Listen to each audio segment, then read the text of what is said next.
Hello, my name is Joseph Selbie, and I am the co-author of a book called The Yugas, which is a exploration of a fascinating historical cycle that lasts 24,000 years. And it is fascinating because by looking through the lens of a ascending and then a descending cycle of human development and the development of civilization, many things that don't add up about our past suddenly fit. And things about our present make more sense. Because this cycle indicates that mankind is on an ascent right now, that we have risen from a period roughly 500 AD to our present time, from the nadir of the cycle. As you can see on this chart behind me, 500 AD represents the low point of the cycle.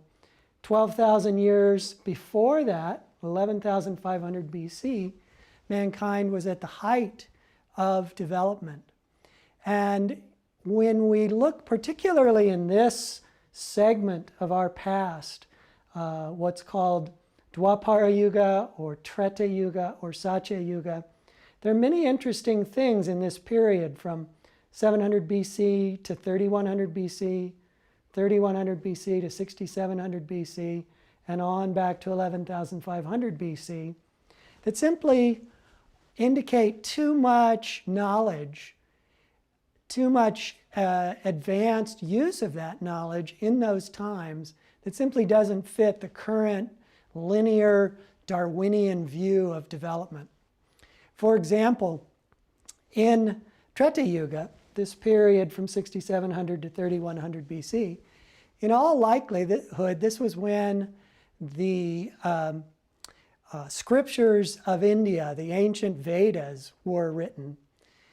And embedded in those scriptures are all kinds of scientific truths that have been proven and reproven in our day and age now that indicate that there was an understanding of things like the structure of the atom, the size of the atom, the size, location, and motion of the planets, mathematical formulae such as pi and phi, other aspects of things that, in terms of the current thinking, were not discovered until the Renaissance or the early part of the scientific revolution.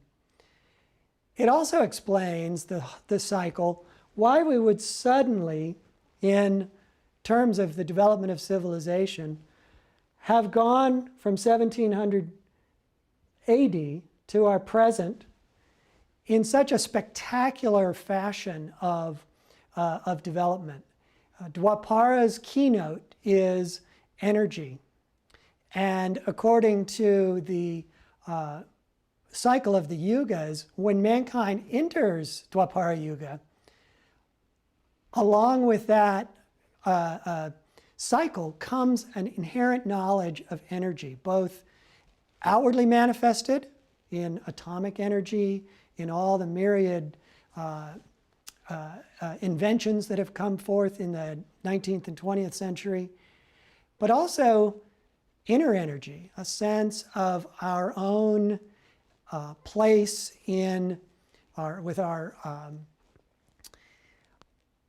inner abilities for focusing and using life force, for using psychic abilities. A lot of these capabilities have come more strongly to the fore in the last 100 years especially, but in the last 300 years since we entered Dwapara.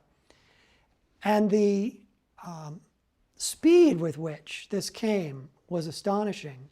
In 1900, at the very beginning of what we would call Dwapara proper, amazing number of discoveries were made. Einstein's theory, which put forth that matter is nothing more than condensed energy, was put forward. Freud's whole conception of there being a subconscious, a sort of potential reservoir of energy within the human psyche came forward at that time. And there's been just a veritable explosion of knowledge since 1900 to today, all of which is explained extremely well by this sudden change of energy, change of understanding that comes with the Yuga cycle. It's also a fascinating glimpse, the overall cycle, into the potentials of man. I've already mentioned a greater attunement to our life force and to the inner man. Well, that will continue according to this cycle as we go forward into the future and include mental telepathy, include attunement to our spiritual nature, and we'll get deeper and deeper into the subtle aspects of who we are. I think you'll find it a fascinating subject and a fascinating read, regardless of what viewpoint you're already coming from. It knits together so many different things that are anomalies from the past, strong experiences of the present, and hope for the future. Thank you.